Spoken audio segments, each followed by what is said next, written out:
ഭാര്യയെ കൊലപ്പെടുത്തി ഭർത്താവ് ആത്മഹത്യയ്ക്ക് ശ്രമിച്ചു. വയനാട് കേഴിച്ചിറ കേലമംഗലത്താണ് സംഭവം. കേലമംഗലം സ്വദേശി നിഷയാണ് കൊല്ലപ്പെട്ടത്. ഭർത്താവ് ജിൽസൺ ഗുരുതരാവസ്ഥയിൽ ചികിത്സയിലാണ്.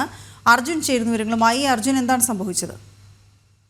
വീണ, ഇന്നലെ രാത്രിയാണ് ഇത്തരത്തിലുള്ള ഒരു സംഭവം ഉണ്ടായത്. ഭാര്യയും ഭർത്താവും തമ്മിൽ കഴിഞ്ഞ ദിവസം അത്തരത്തിലൊരു പ്രശ്നം ഉണ്ടായിരുന്നതായി നാട്ടുകാർ പറയുന്നു. അതിനുശേഷം കിടന്നുറങ്ങുകയായിരുന്നു.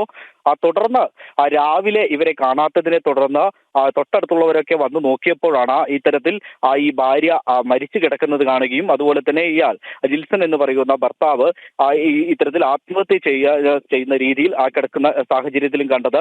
അതിനുശേഷം നാട്ടുകാർ പെട്ടെന്ന് തന്നെ ജിൽസനെ ഹോസ്പിറ്റലിൽ എത്തിക്കുകയാണ്. എന്തിനാ തന്നെയും ജിൽസൺ ഇപ്പോഴും ഗുരുതരാവസ്ഥയിൽ തുടരുകയാണ് എന്നുള്ളതാണ് നമുക്ക് മനസ്സിലാക്കാൻ സാധിക്കുന്നത്. കൂടുതൽ വിവരങ്ങൾ നമുക്ക് കിട്ടിവരുന്നേ ഉള്ളൂ. എന്താണ് കാരണം എന്നുള്ളത് കൃത്യമായി ഇപ്പോഴും പോലീസിന് അറിയില്ല. പോലീസുമായി നമ്മൾ ബന്ധപ്പെട്ടിരുന്നു, പക്ഷേ കാരണം എന്താണെന്ന് വ്യക്തമല്ല.